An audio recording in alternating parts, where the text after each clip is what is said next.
So I want to start by introducing my co-presenter, Dr. Catherine Marino. Catherine has been a consultant with the Adult Learning Consortium, actually before it was a consortium. She was around the table at Valdosta State University when we first started talking about prior learning assessment. And as we've talked about it since, none of us would have ever thought that it would come to this level of fruition. So we consider her our mentor and an invaluable part of our team. What I want you to understand about Catherine is not only her deep expertise in the area of adult learning and prior learning assessment, but this in particular. This is sort of the textbook, the handbook, the guiding principle for pretty much all of the work that we have done in prior learning assessment. Those of you who've been in the consortium for a while have already probably gotten a good bit of familiarity with this book. Those of you who have not, we have new stacks for you to take home. So we have Macon State. Does anyone here from Macon State? Gordon. Armstrong. Georgia Perimeter. And you will see Catherine's name on the title. So she is our expert as well as our facilitator and consultant. What we would like to accomplish with this session is to have some discussion about the CAEL Standards for adult learning and assessment. And if you'll pull out your programs, these are on the very inside front cover. And on the matching cover, facing cover, you have the agreements of the Adult Learning Consortium. So what we want to do is sort of a little bit of a crosswalk between the two of those, so that as Catherine is going through some of the standards, we will be able to sort of talk about how those standards are enacted in the principles and the agreements of the Adult Learning Consortium. It may be that they're not sufficiently enacted, and there may need to be some other work we need to do. It may be that we don't completely understand them. It may be that we need more clarity, or we may need more agreements. So part of the outcome of what we would like to happen here is that we begin to identify some of the places where we need some additional work. I'd also like to encourage you that if you are here today, please be here tomorrow and do not send a designee, because we're going to really be considering this an extended session of conversation that's going to go over 2 days. So at this point, I want to turn it over to Catherine, and I'll do some scribing, and where I can, I'll kick in additional information. I've got this. Can you hear me well enough? Okay, thank you. Well, I am delighted to be joining you again. As Trish said, I've been involved with the efforts here from Valdosta and now the consortium for a number of years, and I could not have imagined that you'd be doing what you're doing now 5 years ago or even 3 years ago. And you are, I just hope you appreciate that you have joined a very long tradition of institutions that have been very involved in serving adult learners for many decades. There have been incredible initiatives over the years, and a lot accomplished, especially in terms of assessing learning and prior learning assessment. But what you're doing here with this consortium you are really pioneering in some important areas. First of all, you're a consortium, and the large change initiatives, at least that I've known of and been involved with over the years, have been change initiatives, but they have not really been organized as a consortium. So that you're bringing 2 and 4 and your schools and technical schools together around in service of adult learners is quite pioneering, and that you're bringing in the technology, the distance learning aspect is also new in terms of consortium efforts. So I just, you've gotten some mixed messages today, I think, from a few changes that are going on with SACs, and then you got the perspective from the Georgia initiative to complete degrees, and you see what a vital role the consortium is playing. So part of that message is we're always holding contradictions when we're trying to bring about significant change in higher education. And when we're really looking at what will serve adult learners best, we often find ourselves some significant challenges with some assumptions and principles that might be operating in our larger institutions. So you are part of a great tradition and you're pioneers at the same time. So it's really great to be working with you. As Trish said, we want this to be an interactive session, so we're not going to read the standards to you. We're going to highlight them and find out from you what your experience has been so far in putting them into practice. And you know, I said to Trish last night that when you look at the CAEL standards, it's who could disagree with these standards? They're pretty, mom and apple pie kind of standards.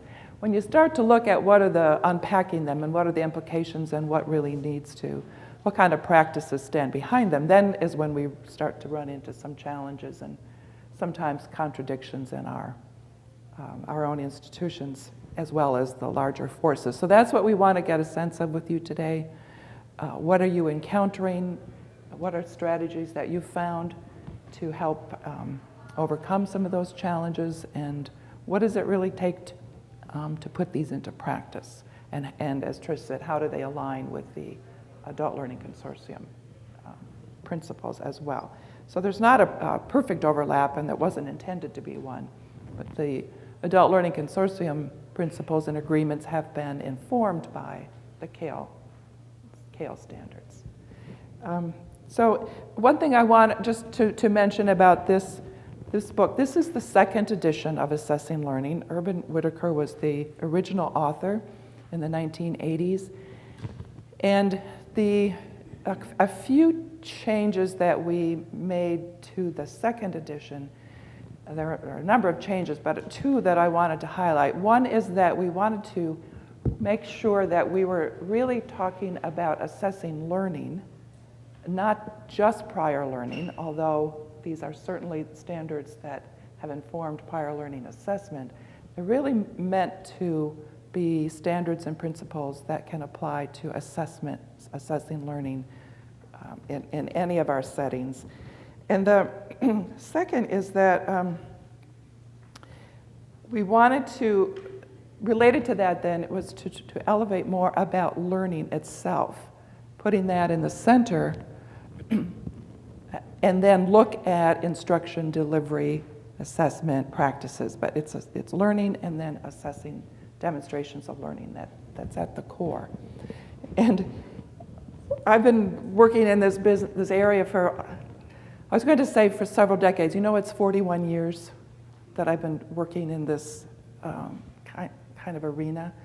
And one thing that I've learned is that the more you get involved in assessing learning, including prior learning assessment, the more you become aware of the paradoxes and the challenges and the contradictions, some of the frustrations, and sometimes shortcuts to quality. And what we're looking at here is always with the aim of serving adult learners in ways that enhance quality, that improve access and service. So it's not an easy path, but it's a worthy path, and there's a lot that's been accomplished, and I think this group, this consortium is certainly well on the path to making a major impact in higher education. So there are, I think, a lot of eyes on Georgia and the Adult Learning Consortium from around the country.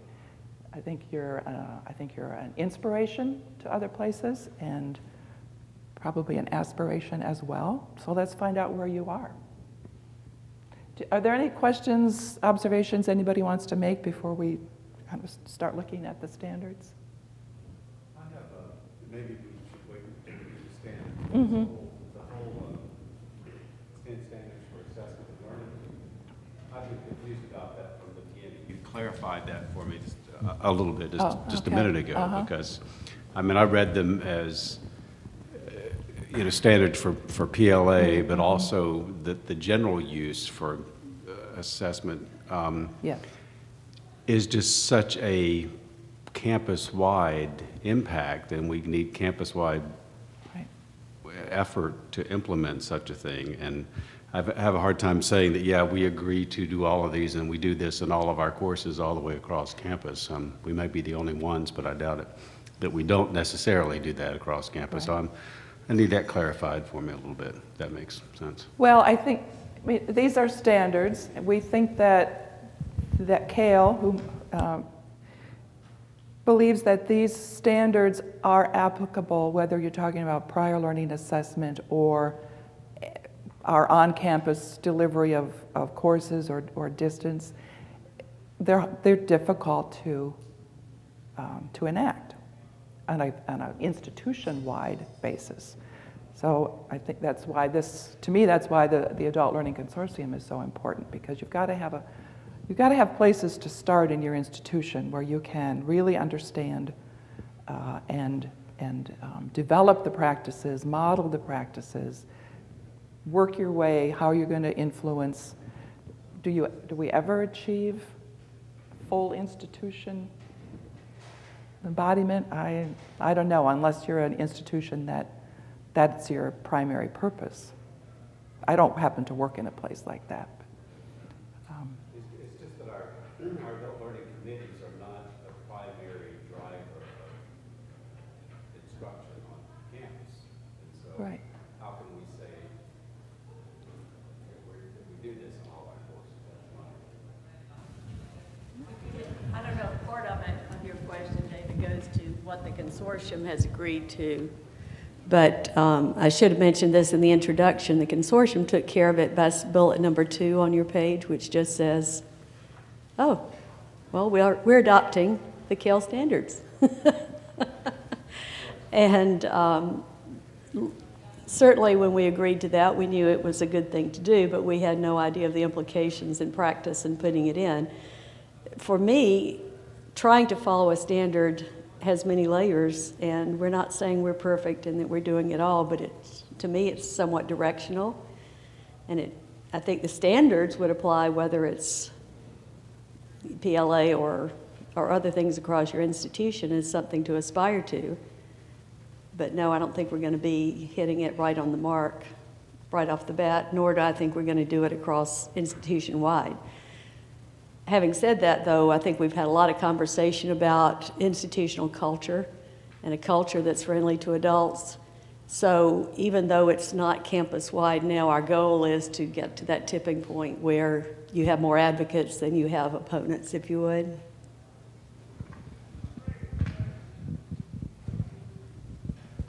I'm actually new to the Georgia system, and I've been here since July. But most of my work at Drexel University focused on compliance and federal regulations. So when I see this, I mean, it mirrors what has come out as the new credit hour policy regulations. And everything is based on outcomes, it's based on assessment. And so as I go through, will it ever be perfect?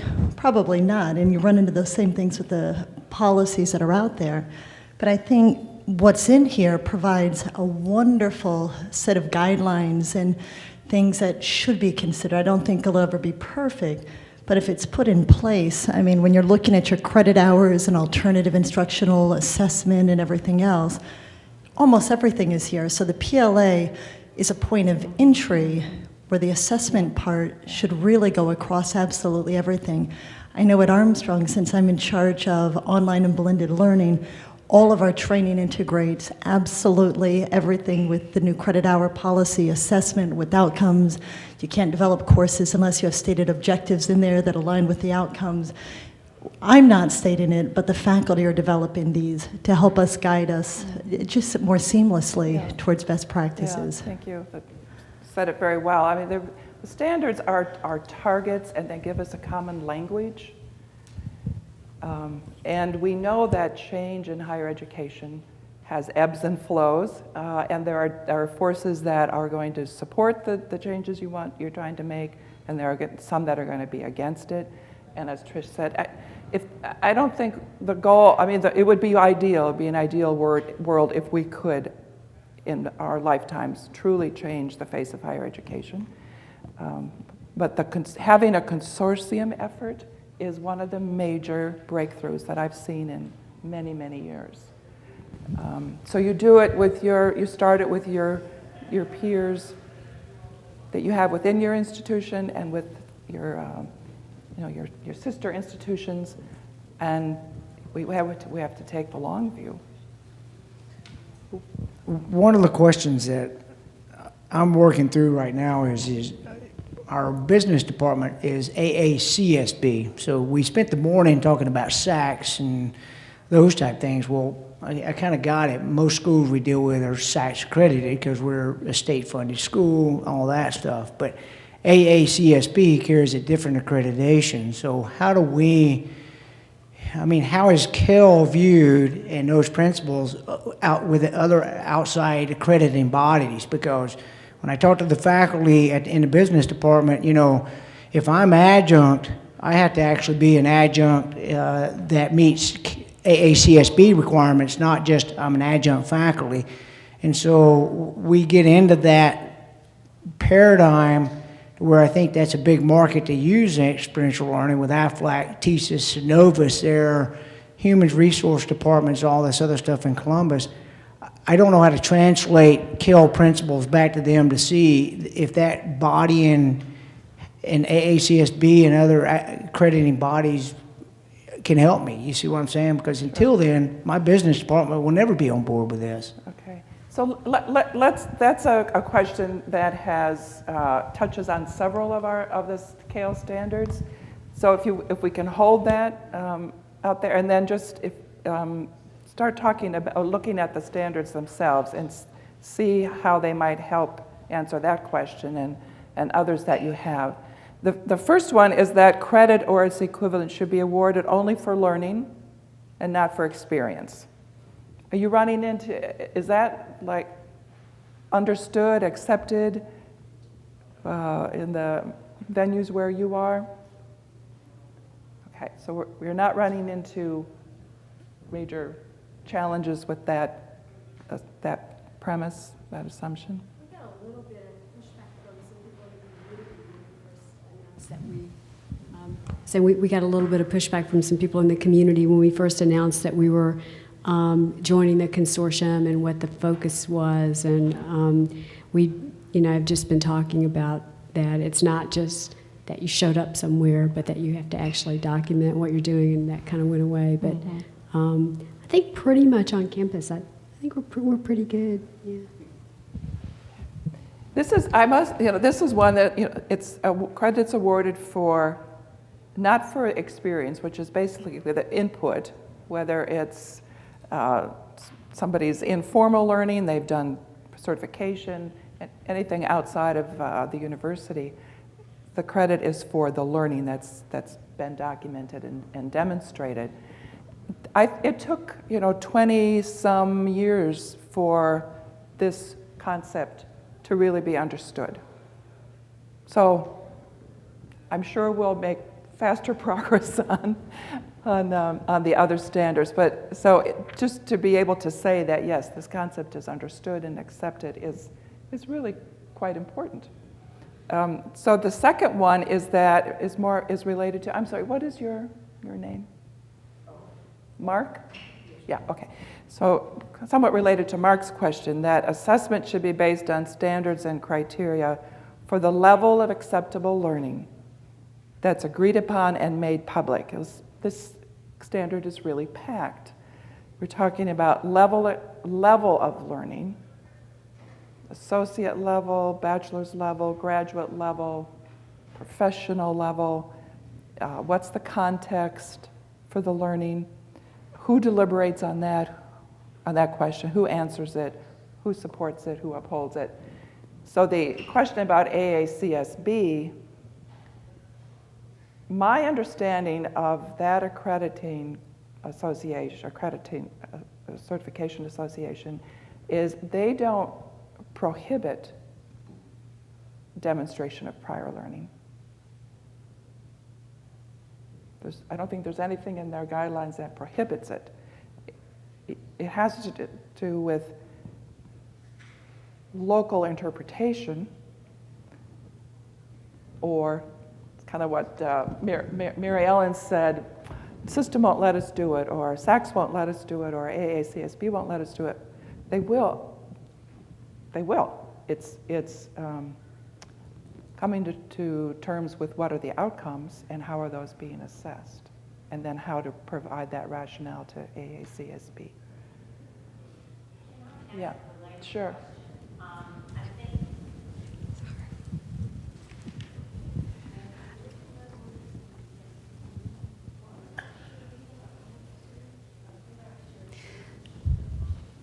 I understand how this relates when we're talking about, the ACE guidelines for interpreting military transcripts, for example. That's an agreed upon public standard. Right. We accept, we go on from there.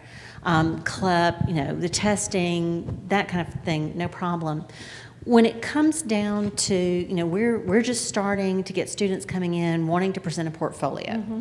So we talk to the student and kind of find out what their background is and what area it might be applicable. And we've tried to have assessors trained in the various disciplines that we think are going to be target disciplines. So where does it go from here? Do we need to have a list of these are the courses for which we will accept portfolio credit, here's the course description, these are the standards you must meet, and here's the rubric for how you're going to be evaluated, and this is published and on our website? Valdosta kind of has that. Or can we take an approach where we interview the student, kind of figure out what's appropriate, and then we refer it to the assessor in the discipline and say, which course would you suggest this student target? And leave it a little more fluid, or are both approaches appropriate? Because, we're thinking we need to have a list published, and we don't have a list put together. We're just starting to assess. And then if we're going to share assessors across all the members of the consortium, it would seem that we need to have a comprehensive list of all the courses that can be applied for across the consortium. And I haven't seen the evidence of that yet. So the public and agreed upon and published standards at the course level is where I have the most questions. Can you?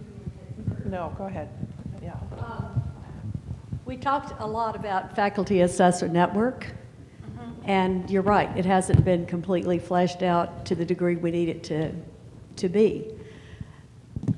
Unless the SACS discussion this morning really throws us, what we will be doing in the coming month is putting out an RFP for an institution to take on the administrative components of what we've been terming an E-major, and that would include what is the faculty network and what are the programs and courses that could be put into E-major.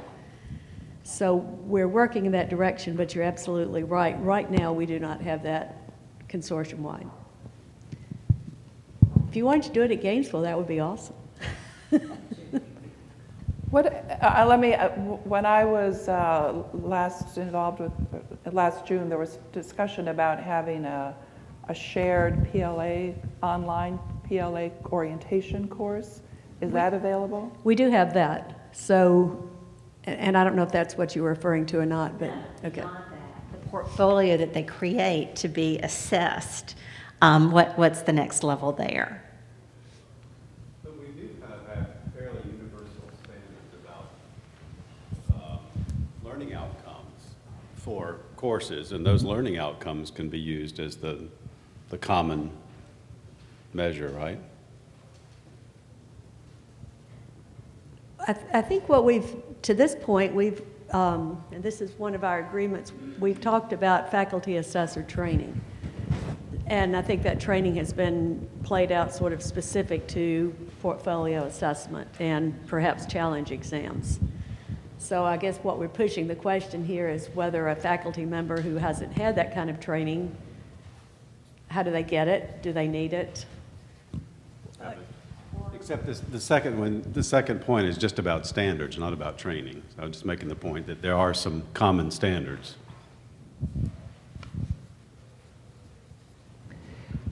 That are common standards that are represented in the course outcomes, so the course matching. So that what you were referring to? But one of the issues, I know, Mark, we've talked about pulling all the criminal justice folks together in the system, because when we're looking at post-certifications and how to evaluate those, and just because someone's had the same post course at different locations may not mean that they've had the same learning experience, and by virtue, the individual may not have gotten the same amount of learning out of it. So coming upon something that's an agreed upon standard for all of us just in that discipline seems to be a little bit of a challenge so far. And I think that's occurring as we're moving from an E-Core, which is undergraduate and doesn't involve a degree, but to this larger program area where it becomes more important to have agreement across the faculty.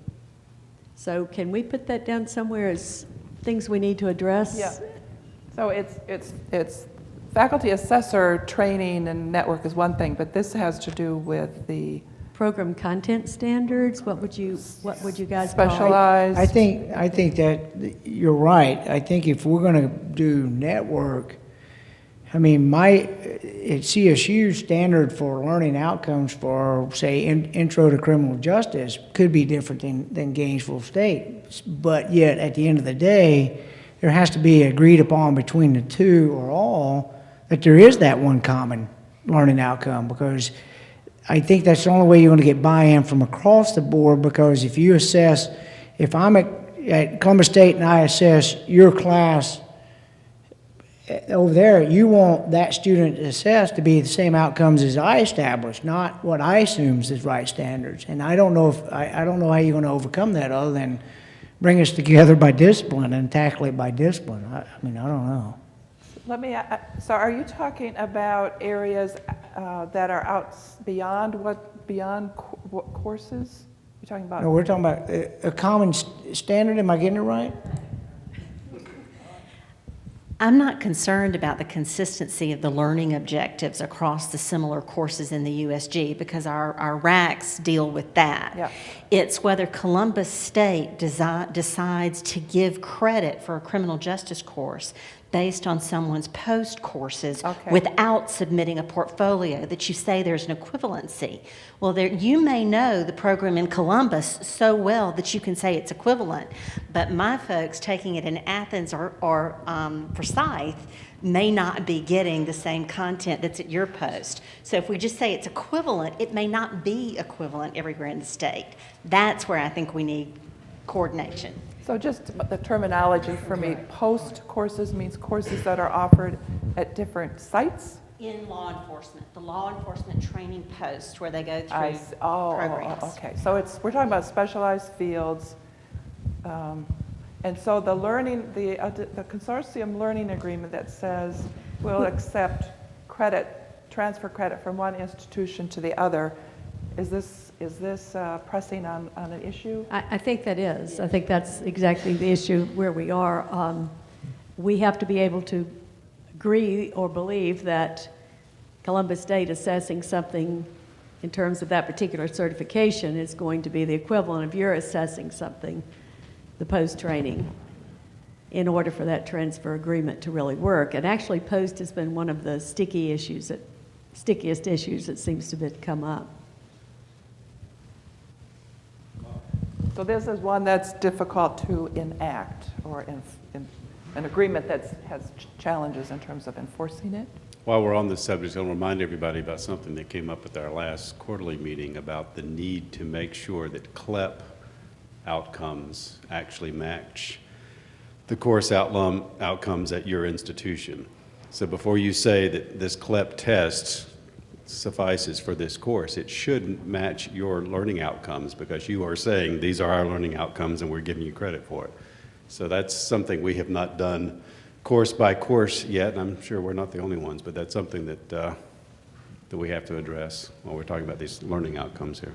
And for the newer ones, I think if you want to look at the very last bullet under the agreements, we adopted a Clep policy for the consortium about a year ago, perhaps.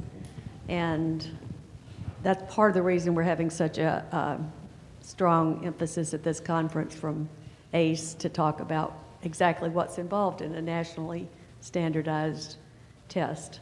So if I'm hearing the issue around that, although, let me ask, Clep has been around for a really long time, and they they continually update their criteria and their standards. So would this be Oh, we'll look at Clep, but we're going to do another assessment or another look at the. You just need to make sure that Clep is assessing the learning outcomes that you have said that you give credit for in a particular course, that they match up, that it covers what you give credit for.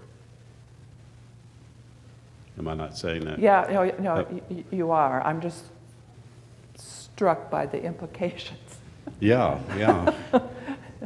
I mean, technically, you've got to sit down and look at each course that you potentially give credit for and make sure that the outcomes and the assessment matches, or at least sufficiently covers your learning outcomes.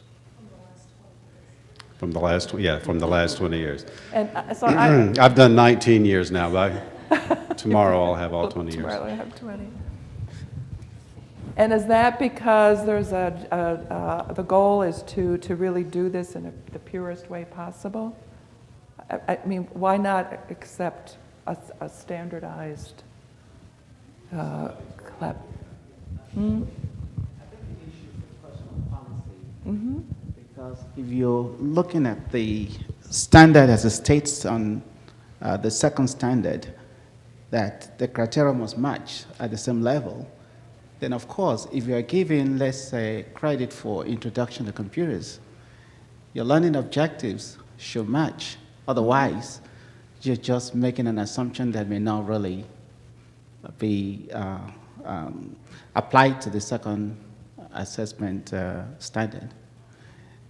I think that's the issue here.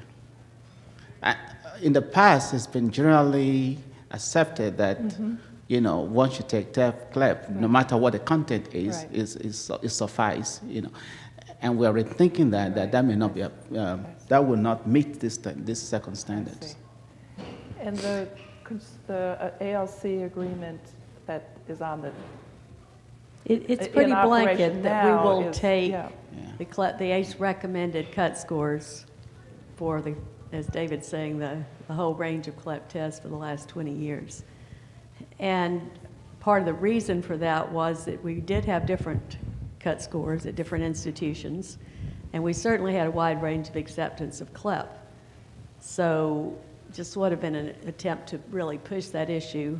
Most students couldn't find Clep policies, and many of the faculty couldn't find Clep policies. In fact, maybe there weren't any, and there wasn't a process in place on campus for continuous review of those policies. So was that the answer to your question? Yeah, so the existing agreement is to accept blindly, is that what you said?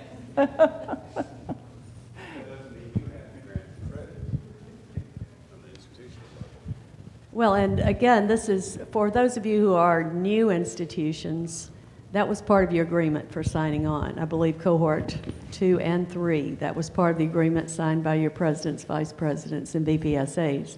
For those of you who are cohort 1, which are both AMC and Bainbridge, that was a decision made by the executive committee. So it may look and feel a little bit different to you. And I don't know, speaking to those of you who are newer cohorts, has there been a problem with that for you, or is it just accepted that you would accept it and no problems on you? Have there been problems on your campus with that particular agreement? I think the issue at Southern Poly has been that there are certain Clep tests that we accept, and we're certainly willing to accept the cut score on those.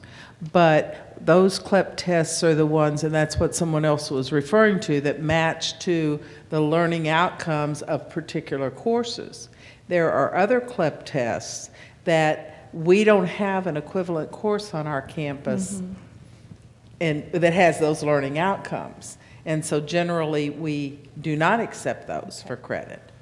And so it depends on how strictly you read this, whether or not SPSU would be in compliance given our current processes.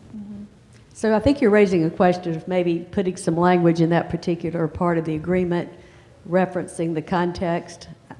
The Board of Regents policy talks about accepting credit based on the context, which includes whether you have a course of that type and whether it Right. fits into a program study. So those are the two. And that's the point that our VPAA made at the last meeting that we had in December, was yes, we'll accept credit if it's 4 courses we offer, and if it, if it's the learning outcomes for that, but not just blindly, yes, we'll accept any credit transferred, which Yeah. relates to another one of the points, or any Clep test. For example, we don't have any developmental studies on our campus, and we don't have lower level math courses. So, and some of the Clep tests for that. And I think the same thing's going to come up when we talk about ACE tomorrow. Exactly. I think I'm missing something here. I think the point is, I'm not going to accept college algebra Clep unless it matches our college algebra outcomes. And if it does, you then should accept that credit should it ever come to be transferred to you after I've accepted it. They're kind of 2 levels there, you see what I'm saying? Right? And I'm just saying that is presenting a problem. But just as you wouldn't accept a course, Algebra 1 is probably not the best example, but if it didn't fit into your program of study, you wouldn't accept it from Bainbridge anyway. Is that correct for transfer? So again, I think the idea of putting some better language around that last agreement would be very good.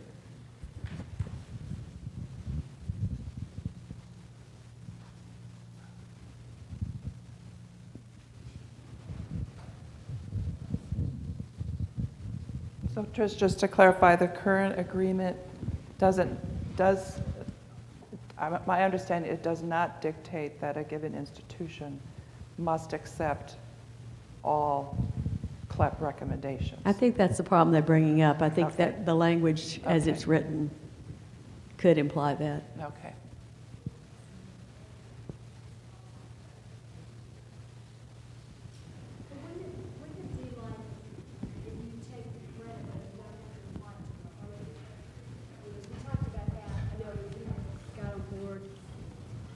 We were a little concerned about that with nursing, because particularly with the age of the scores. And so I think we talked about that, we got some clarification that we could accept it as a credit, like an elective credit or just a credit, but it wouldn't necessarily have to apply to the particular program that the person was in. There's no language in our agreement that would say you had to. To apply to the program?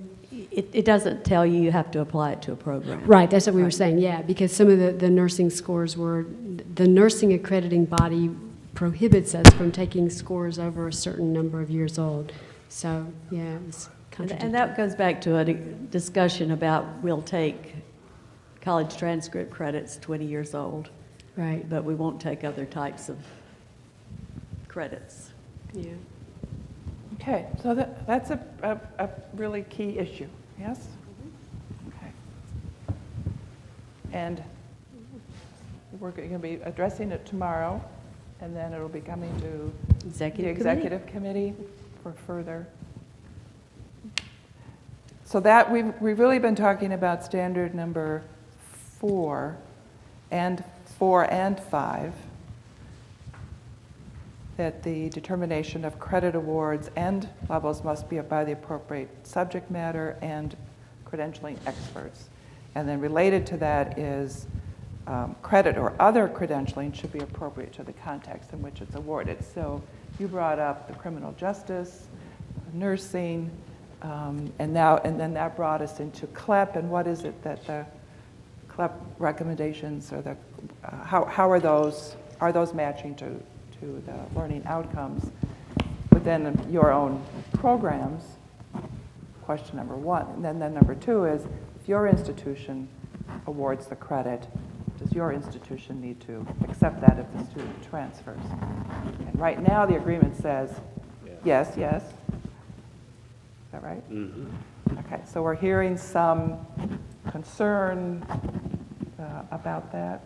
And the acceptance should be based on the usual things that you would accept in transfer, the same procedures, but that's not mentioned here either, so. So based on the institution's transfer policies, or somebody might need to help me with the language for that.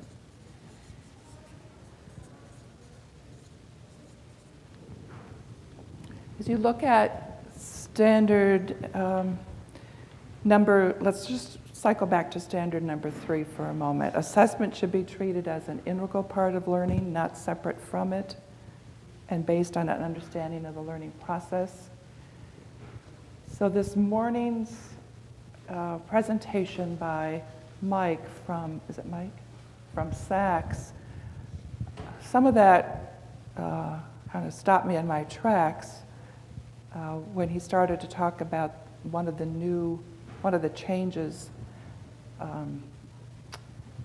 that the 25 credits that are, or the 25% that's required for a degree granting, the degree grant institution the instruction must be delivered at by that institution. So here's an example, I think, of where the CAEL standard there's a dissonance between the CAEL standard and that particular policy. Did anybody else hear it the way I heard it? Well, I think that and this is just my novice take on it, you're looking at it different. Most people will agree that 25% given meets SACS, that's easy. It becomes a financial model. No institution is going to sit there and say they're going to give away almost 75% of their revenue to let you go somewhere else and then they award a degree. I think the issue comes down to is how do you find the middle ground to get the financial model so the institution realizes if I'm going to put my name on a degree, at the end of the day, the revenue generated from that is still a gains for me, not I'm going to dole out 70% of my work to other institutions. So I think you have to figure out within your institution, how do you get to the agreed upon standard of financial model, so then it's either I'm at a 30 or 20% and fill the gaps, because we all have gaps. We all don't have the same type degree programs online, so you pick the eaches and fill the gaps. But I still say it's a financial question, not everybody's disagreeing on 25% issue, but SAC's going to approve it. Well, what I heard this morning, I agree that it certainly is part of the financial model. It's what counts toward that 25%. Because some of the I think the direction that the ALC has been going is that all the work you've been doing, putting the emphasis on assessment and feedback, seeing assessment as part of the learning process, would suggest that some of the students transferring in of those credits from prior learning assessment, whether it's Clep or portfolio, might be counted as that 25%. As that 25%. So I heard that being questioned this morning. I agree. I thought that was one of the most disturbing things he said. If we are spending our faculty time and effort in a portfolio process, which we believe has a value to the learning process, and I understood him to say then that would not count towards your 25%, that seems to fly in the face of Standard 3. What we're beginning to think about in terms of different faculty roles in the teaching and learning process, and outcomes-based assessment. Somebody has to do that outcomes-based assessment. That's part of our role here. So that's why it was disturbing to me. So I don't know if any of the rest of you had those same concerns. Well, Trish, wouldn't it then, though, but if Gainesville does my assessment, then it wouldn't meet the 25%. For Gainesville. Right, and but that's that. I think at that point, then that would be the issue. It's not that I assess it, and you're my student, and I assess you, and I award the credit. SACS is talking about. It's if Gainesville assesses it off my campus and award, and then back in, is that still my credit? I think it's even more than that. I think it is. If the student brought learning from out someplace that she or he has already gained, brings it to your institution, your faculty assesses it and says it's worthy of credit, that credit is not going to count toward the 25% because the instruction wasn't delivered. And what what you said at the beginning of the meeting is we've got one set of sort of understandings on this side, and then there's a slightly different set over here. Go ahead. Sorry. I mean, if we strictly look at this non-financial, but based on learning and the learning outcomes, the program integrity rules that came out in October 2010, number 2 is a credit hour policy. And if you look at, it's the National Association of College and University Attorneys, because I have a presentation I deliver on campus with this, it looks specifically at the fact that you have to, as an institution, be able to show that for every credit you're awarding, that 1 hour that is not happening on campus, if you're possibly doing online, there are activities and learning that are equivalent in that online environment, plus 2 hours for every hour. So you've got 3 hours of learning that would typically happen in the classroom and engagement, plus an additional 2 for every one of those. So when I read that assessment should be treated as an integral part of learning and based on the learning process, at Armstrong, we're working with Immaculata University. They had approved through the Pennsylvania Department of Education an entire 5-page matrix that looks at alternative instructional equivalency. If you have a discussion board, if you have a field trip, you have certain things, what would it be equivalent to? Which, for this PLA, if you're a university and you can quantify it through this portfolio and say this is in the classroom, how we quantify learning, then can they actually say that the learning outcomes were not met for previous learning experience? So I question that as well, because if you've had to, because of SACS, the Department of Ed, quantify your learning and it meets that criteria, then I'm not sure. Yeah. I think that at least what we heard at this table about what was said this morning is that if you assess a portfolio and decide to award 6 hours of credit, that is not the local institution credit because the learning took place someplace else somehow. You know, the instruction wasn't delivered by the institution.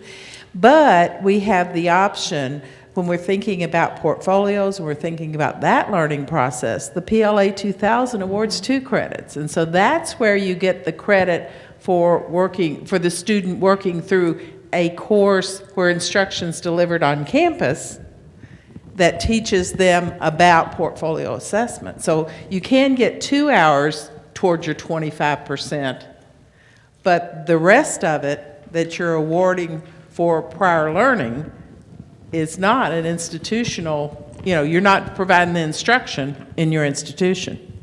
And I think that was part of what disturbed me as well, was it's going back to an input model. So the instructor in the front of the room delivering information. And if you didn't have X number of hours of that instructor delivering information, it therefore is not learning, which is completely opposite to the idea of you judge learning by learning outcomes. Yeah. Are you doing the PLA 2000 on your campus? Or are you sending yours to Georgia Southwestern? Yeah. Do you do that on your campus? Okay, because right now we've been sending our students to check at Georgia Southwestern because the power of the consortium. That way we don't have to develop it, even though we have one. Well, and we are this semester going to put the PLA plan in and get it approved for the institution. So we have not been able to send any students yet. We hope to send some in the summer there, but then for the fall have our own course that they can go to. So And it will be online. It will be online. But the instruction is through your institution. In your case, you're not providing the instruction. Chuck at Southwestern is, so that it wouldn't count as toward that 25%. Is that right? So I assume this is an issue that's going to come before the executive committee, continue to be brought to the group. We have already had some follow-up discussions since this morning. In particular, Dr. Johnson has volunteered to put together a team from SACS to listen to our concerns. So, as I was telling someone, the Adult Learning Consortium has done so many things already. Why don't we just go out there and change SACS policy while we're at it? But it appeared that they were open to discussion and conversation about it. And then some of the same people that are pushing the college completion agenda that Lynn has talked about today, they're meeting as we speak. They have a voice and they have some clout as well. So we're going to be working on some ideas to settle that, I think, short of having agreements. At the same time, this could delay our implementation of a number of things we planned. Yeah, the scary part for me is I had 4 of the courses with Maury Fiddler, and Maury and I would go on these philosophical things like, it just changed the role of the faculty as just assessors, because there's so much content on the internet that people can go find, and it's college level, and they can basically self-train with all the resources, but they need to go somewhere to get an assessment that gives it some credibility, and so that kind of takes away a lot of the fun. You get to do all the work of assessing, and it doesn't count. Well, you raise an excellent point, because if we look at trends that are having and probably will have a major impact on higher education, this kind of policy seems to me to be just running headlong into these trends, where I think we see many situations now where reputable places are offering courses online for free, so people can access knowledge from MIT and other reputable places. So if they want to bring that knowledge, what they've learned, to your institution, to go through that careful kind of assessment that you do, then that does start to put help us think about what's the repertoire that faculty need to have, and over time, are we really talking about some significant shifts in what it means to be faculty? So does that issue intrigue you, or how do you think about that? It is intriguing, because they can go out and get world-class professors giving them knowledge, and they could probably do a better job than I could teaching anatomy and physiology, but so it'd be nice to have my students tap into true experts in all the fields and be able to be credited for their learning. Right. And did you just put yourself out of a job, or you're? I'm in the assessor role. So this is helping you. Yes, go ahead, please. I see on the board it's 2 to 3 hours. And I also noticed that there's a problem here that there's a statement here that I need to address, and which says that the revenue source that's number 4. I mean, let me just read it. It says that the revenue source for subsequent PLA portfolio submissions will be a special assessment with tier pricing based on the number of credit hours of course for which the student is requesting credit. Number 1, we need to be very careful with that statement, because it contradicts policy number 8, I believe so. Yeah, it's number 8, the standard. It says fee charge for assessment should be based on services performed in the process and not determined by the amount of credit awarded. I can respond to the discussion that went into that one. That would help. And Yes. that is, if you are paying a faculty member for their assessment time, their time spent on an assessment, it would make sense that the amount of work they do to assess credit for a 3-hour course is more than for a 2-hour course. I understand. And so you're not paying the assessor based on the number of credits that student is receiving, because there's no guarantee they'll receive the They credit. receive credit. But it goes to that same question. Here's here's another example of faculty as assessor. And Right. should a faculty member be paid for that assessment role as well as a teaching role? So again, it's pushing that same question of role of faculty. Right. We just aren't used to paying ourselves for assessment. And that's why when you say it's between 2 to 3 hours, that kind of clarifies, because if they are only given 2 hours and we are given 3 hours, then you can argue that it's not based on number of hours, it's based on the input of the services provided. Yeah, and that may be my mistake. I wasn't clear. I didn't remember myself whether the consortium has agreed to a set credit Let's hours? distinguish the PLA 2000 course. We agreed to have as a 2-hour course, but I don't think that's necessarily the way everyone has enacted it. But the portfolio assessment piece, that refers to the number of credit hours. If a professor is assessing a lab course, that's more likely to be the 4-hour course. So distinguishing between the PLA 2000 course and the actual assessment by a faculty member. That's exactly what I was going to say. I mean, the PLA 2000 course, the students are enrolled in it, they're paying regular tuition. There's not a graduated fee assessment based on credit hours. We're mixing portfolio in the 2000 level course. Yeah, and I think a related issue in this CAEL standard is what do we charge? What do we charge students for the assessment? And some institutions have been charging them full credit, like 3 credits worth. And the point is there should be a set assessment fee that the student is charged, not the full tuition. But one thing in this long item about the finances is it says, let me see if I can find it. The amount recommended is $250. It should say $250 per credit hour.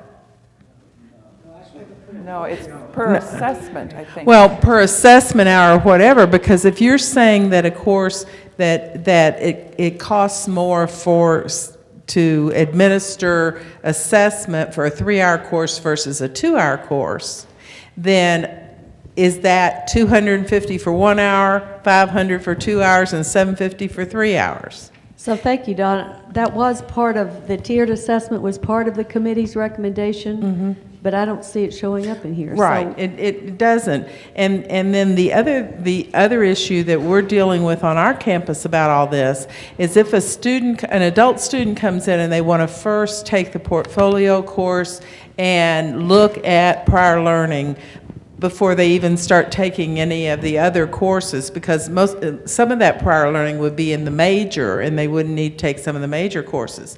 And they come in and only take PLA 2000 and they pay regular tuition for that.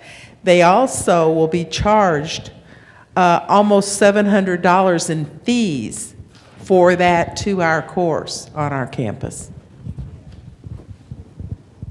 The irony is we charge only $140 a credit hour where we are, so you may as well just go back to school because it's going to be cheaper than to get those credits.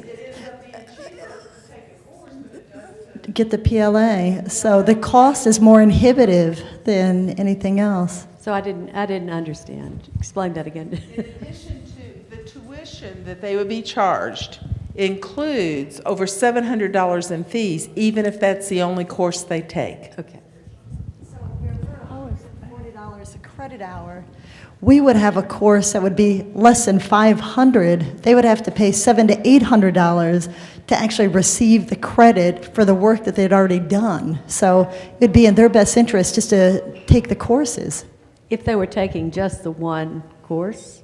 But You mean the one? That's 2 different issues. Okay. If someone was doing a portfolio on our campus and they paid $750, that's a fee for portfolio assessment. And they $750 is? $750 if it's 3 times 250. Okay, that's a fee for portfolio assessment. I think it was intended to be $250 per. Okay, no matter how many credits are being assessed. So that's where I need to go back. And- Right, that has to be determined. Sorry for that confusion. But if you take the PLA 2000 course, for which we charge tuition, then you're actually paying about $1,035 for the one, well, a little bit less than that, for the 2-hour course. But I got the answer to that. When we talked about this, and Trish, help me if I've got this right, we said the reason when you went to the 250 for the assessment, but you allowed the PLA class to be charged a full rate is once I did PLA 2000 once, I could submit a portfolio 15 times if need be, but it was always 250 for each one. So my cost savings at that point was worth me taking PLA 2000, and then the discussion was could we get PLA 2000 into one of the ITDS areas and award the credit in a area B, and then therefore your 2-hour credit and everything else would it answer your question, well, why am I paying $1,000 for PLA 2000 when it didn't go anywhere? Was that close to what we kind of were discussing? I believe so. We had a long discussion about where the savings might be for a student, because underserved students are our target. And we also had the 2 years and the 4 years in the same room, so we had charged very different rates. So we did come on the side of, for a working adult who's got childcare to pay and other things, there is some value added, even though it may not be monetary necessarily, or as much money as you might have thought. Andy, you've got... I may have missed the conversation, but when I was building our PLA handbook for Dalton State, I followed what Valdosta had published in their PLA handbook, and what they had was $275 for a 4-hour course, $250 for a 3-hour course, $200 for a 2-hour course, and $150 for a 1-hour course. Okay.